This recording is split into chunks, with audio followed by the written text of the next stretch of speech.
Hi everyone, कैसे हैं आप सभी। उम्मीद करते हैं आप लोग बहुत अच्छे होंगे, स्वस्थ होंगे और मस्त होंगे। आज के इस वीडियो में हम निर्देशांक ज्यामिति 7वां नंबर चैप्टर पढ़ने वाले हैं। ठीक, और इससे पहले की वीडियो में हमने 5 नंबर चैप्टर कंप्लीट करवा दिया है। अगर आप लोगों ने वह वीडियो नहीं देखा है तो आपको इस वीडियो के डिस्क्रिप्शन में आपको उसका लिंक मिल जाएगा, आप वहां से जाकर के पढ़ सकते हैं। आज के इस वीडियो में हम 1 नंबर क्वेश्चन से देखने वाले हैं। बहुत ही ज़बरदस्त टॉपिक है, बहुत ही ईजी चैप्टर है वो, और बहुत ज़्यादा पूछा जाता है उस चैप्टर से। इसलिए हमने क्या किया, सबसे पहले हम 6 नंबर को छोड़ करके 7 नंबर को लिया है। हालांकि हम सब पढ़ेंगे, ऐसा नहीं है कि वो 6 नंबर चैप्टर नहीं पढ़ेंगे, लेकिन हमारे हिसाब से सबसे इम्पोर्टेंट 7 नंबर चैप्टर था, इसलिए हमने उसको सबसे पहले लिया है। बस आप लोग अंतिम तक वीडियो में बने रहिए। वीडियो को ना तो स्किप करना है, नहीं तो छोड़ करके भागना है। अंतिम तक बने रहिए, पूरा वीडियो देखिए, फिर जाके आपको अच्छे से समझ में आएगा और अच्छा लगेगा तो आप लाइक कीजिएगा, ठीक है, और अपने दोस्तों में भी उसे शेयर कीजिएगा। देखते हैं पहला क्वेश्चन क्या है आपके स्क्रीन पर। पहला क्वेश्चन है, किसी वृत्त के व्यास के सिरों के निर्देशांक दे दिया है। मान लीजिए कि ये हमारे पास एक वृत्त है। क्या है हमारे पास? ये एक वृत्त है और उसके व्यास का सिरा, ये क्या होता है? ये एक व्यास होता है। क्या होता है? ये व्यास होता है। किसी वृत्त का इस परिधि से लेकर के यहाँ तक की दूरी को क्या करते हैं? व्यास कहते हैं, जो केंद्र से होकर के गुजरती है। व्यास के सिरों का निर्देशांक दे दिया है। क्या सब दिया है निर्देशांक? -10,6 दे दिया है एक। मान लीजिए इसका नाम हम ए रख देते हैं, -10,6 दे दिया। दूसरे का बी रख देते हैं, जिसका निर्देशांक दे दिया है 6, -10, 6, -10। ये 2 निर्देशांक दे दिया है। वृत्त के व्यास के सिरों का निर्देशांक दे दिया है। आगे क्या कहता है आपके क्वेश्चन में? तो वृत्त के केंद्र का निर्देशांक होगा। क्या हमसे पूछ रहा है? वृत्त के केंद्र का निर्देशांक। बीच में क्या होता है? केंद्र होता है ना, बीच में केंद्र। उसका हमसे क्या पूछा है? निर्देशांक पूछा है। ठीक, तो ये जो इसका हम पी रख देते हैं नाम। तो हम क्या देख रहे हैं यहाँ पर कि ये जो केंद्र है वो किस में है? मध्य में है। किस में है? मध्य में है वो केंद्र। ठीक है, मध्य में वो केंद्र है। तो मध्य बिंदु का सूत्र क्या होता है? मध्य बिंदु P बराबर, इसका निर्देशांक हमें ज्ञात करना है, केंद्र का निर्देशांक, जो कि मध्य में है, इन दोनों बिंदुओं के मध्य में है। ठीक, क्या होता है? x1 + x2 बट्टा में 2, y1 + y2 बट्टा में 2। अब ये x1 x2 क्या है? y1 y2 क्या है? किसी भी बिंदु का अगर निर्देशांक दिया है तो उसमें ये जो पहला वाला है उसको हम कहते हैं क्या? x कहते हैं, x1 कहते हैं। ठीक, इसको क्या कहते हैं हम? y1 कहते हैं। इसको क्या कहते हैं? x2 कहते हैं। इसको क्या कहते हैं? y2 कहते हैं। ठीक, तो x1 हमारे पास क्या है? x1 हमारे पास क्या है? -10 प्लस में। x2 आपके पास क्या है? x2 6 बट्टा में 2, y1 आपके पास क्या है? 6 प्लस y2 क्या है आपके पास? -10, डबल साइन है, इंटू लगा दीजिए, बट्टा में 2। 10 में से 6 को घटाएंगे तो क्या होगा? -4 बट्टा में 2, देखिए प्लस माइनस, तो 6 में से 10 तो नहीं घटेगा, 10 में से 6 जाएगा तो कितना हो जाएगा? -4 हो जाएगा, बट्टा में 2। इसको काटिए, इसको काटिए, -2 तो P बिंदु का निर्देशांक क्या निकला? -2, -2, जो कि C नंबर ऑप्शन में दिख रहा है। C नंबर ऑप्शन जो है वो हमारा क्या होगा? करेक्ट आंसर होगा। इस तरह से आप क्या कर सकते हैं? निकाल सकते हैं। 2 नंबर क्वेश्चन आपके मोबाइल स्क्रीन पे दिख रहा होगा। बिंदु -2, -5 का भुज है। हमें क्या पूछा है? भुज का मान पूछा है हमसे।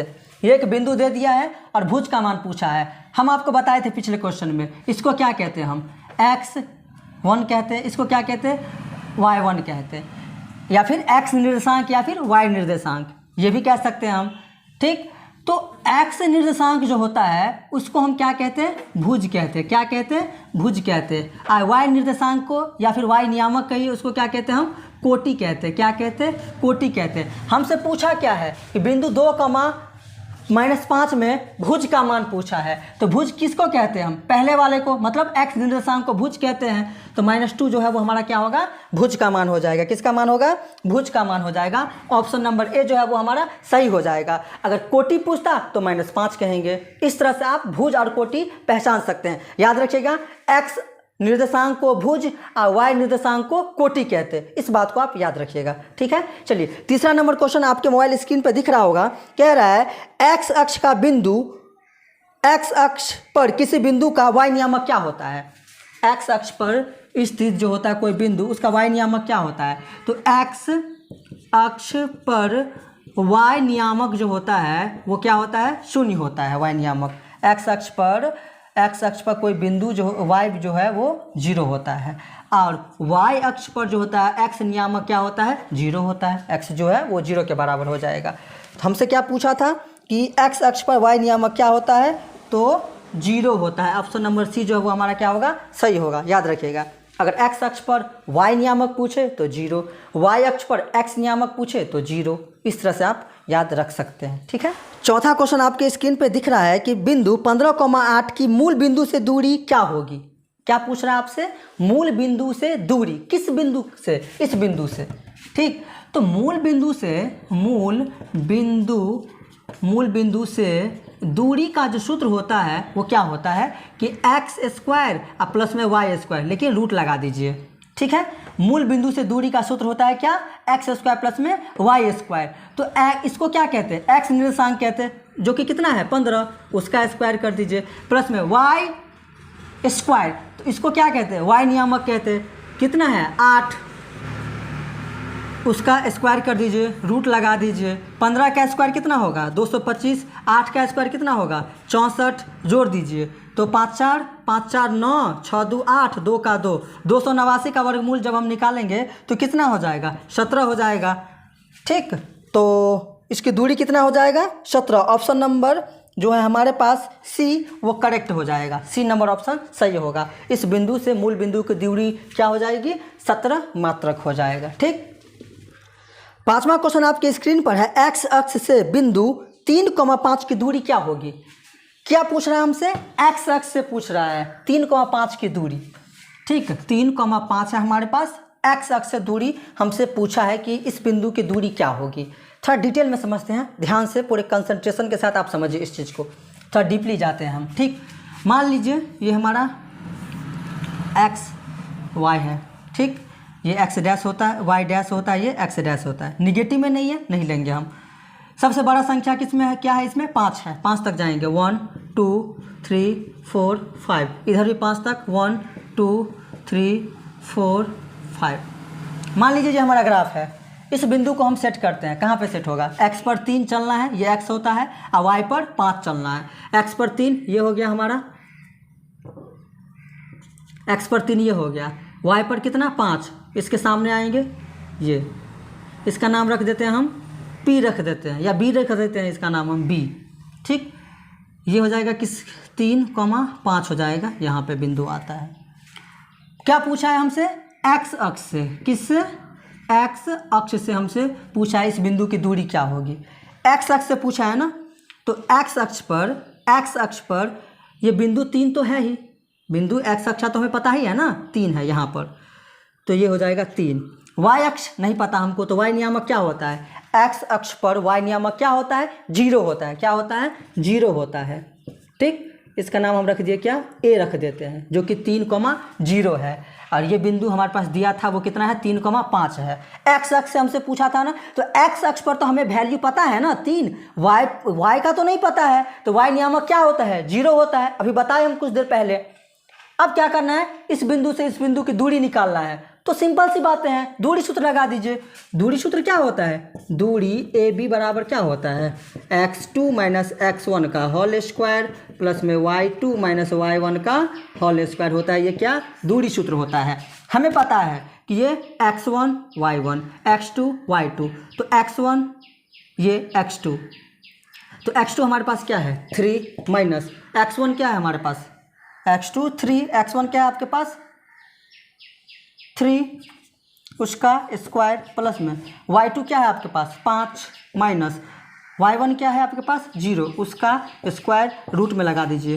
3 में से 3 गया तो 0, 0 का स्क्वायर 0।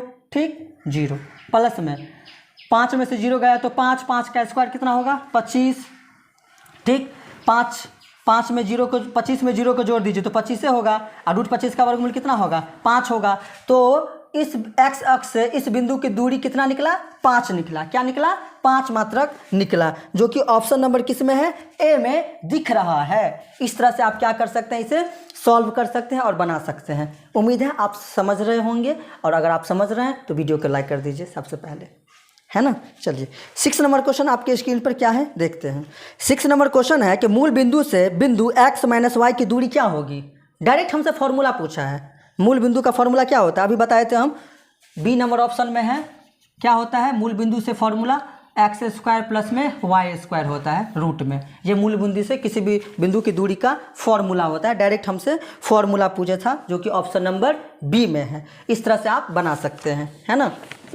चलिए देखते हैं कि 7 नंबर क्वेश्चन क्या है आपके स्क्रीन पर। बिंदु -2,8 एवं -6,4 बिंदु क्या सब दिया है? इस बिंदु का नाम रख देते हैं ए, जिसका निर्देशांक दे दिया है क्या? -2,8 दे दिया है। और दूसरे बिंदु का नाम रख देते हैं हम क्या? बी, जिसका निर्देशांक क्या दिया है हमको? -6,-4 दे दिया है हमको, ठीक है। अब क्या कह रहा है, इसे आगे पढ़ते हैं।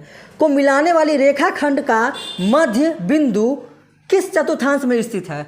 इन दोनों रेखा को मिलाने वाली जो मध्य बिंदु होगी, कहीं ना कहीं यहाँ पे होगी मध्य बिंदु, मान लेते हैं। इसका नाम पी रख देते हैं। इन दोनों बिंदु को जो जोड़ेगी, तो कहीं ना कहीं तो टच होगा ना। मान लेते हैं किस बिंदु पर टच हो रहा है, अलग अलग बिंदु को जब जोड़ा तो, ठीक, जिसका नाम पी है। तो इस बिंदु का जो निर्देशांक है वो किस चतुर्थांश में स्थित है वो हमें बताना है।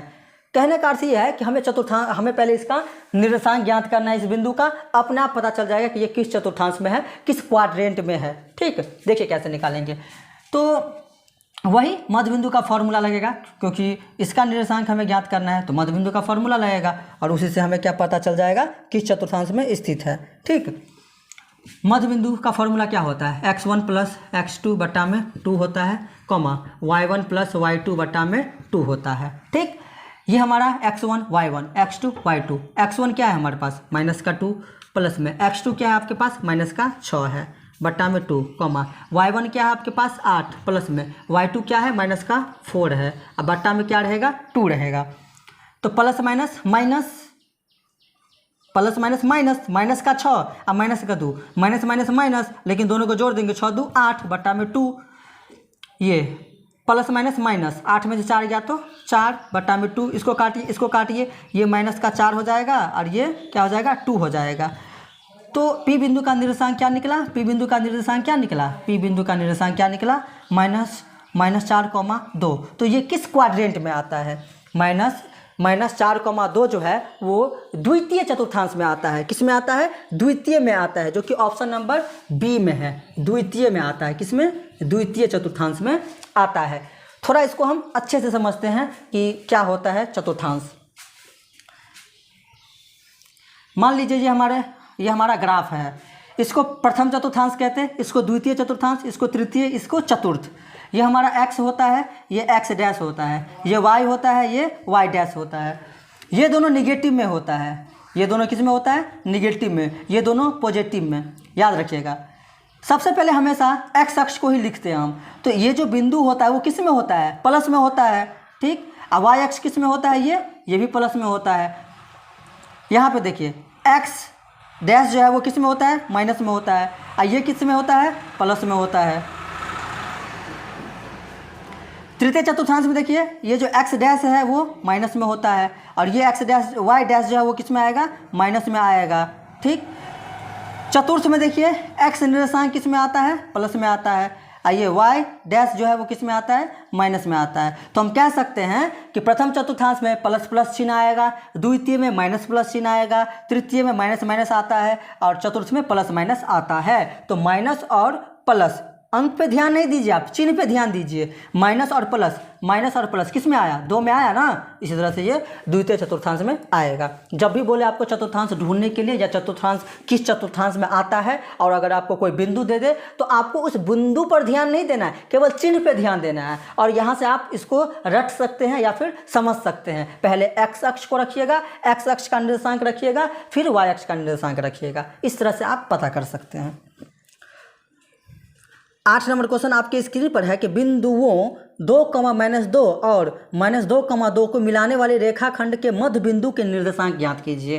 क्या बोल रहा है हमसे कि मध्य बिंदु का निर्देशांक ज्ञात करने के लिए इन दोनों बिंदुओं को जो जोड़ेगी, कहीं पर यहाँ पर मान लीजिए कि ज्वाइंट है जिसका नाम P है, रख दिए हम, तो वही जो जोड़ेगी, जो इसका जो मध्य बिंदु होगा उसका निर्देशांक हमें ज्ञात करना है। 2 बिंदु दे दिया था, उसका नाम रख दिया अपने मन से हम, उसका निर्देशांक हमें ज्ञात करना है।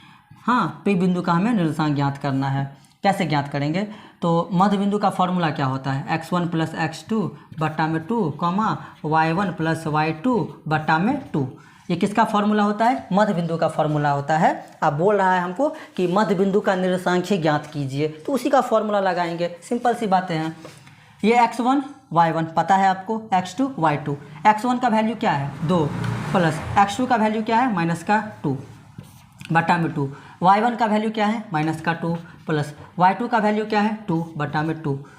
प्लस माइनस माइनस 2 - 2 कितना हो जाएगा? 0 बटा में 2, 2 में से 2 गया तो 0 बटा में 2, 0 बटा कुछ हो 0, 0। ठीक, तो P बिंदु का निर्देशांक क्या निकला? 0, 0, 0, जो कि ऑप्शन नंबर किस में है? B में है। इस तरह से आप क्या कर सकते हैं? तो सॉल्व कर सकते हैं। क्वेश्चन को पढ़ना बहुत ज़रूरी है। क्वेश्चन को पढ़िए, समझिए, देखिए कि किसका फॉर्मूला बनता है, वो फॉर्मूला लगाइए, आराम से पता चल जाएगा, कहीं पर कोई दिक्कत नहीं होने वाला है ना। तो आज की वीडियो में इतना ही रहने देते हैं। अगर यह वीडियो आपको अच्छी लगी हो और दिल को छू गया हो तो वीडियो को लाइक करके अपने 10th क्लास के दोस्तों जो है आपके, उसको भी आप शेयर कर दीजिए इस वीडियो को। ठीक है, मिलते हैं नेक्स्ट वीडियो में।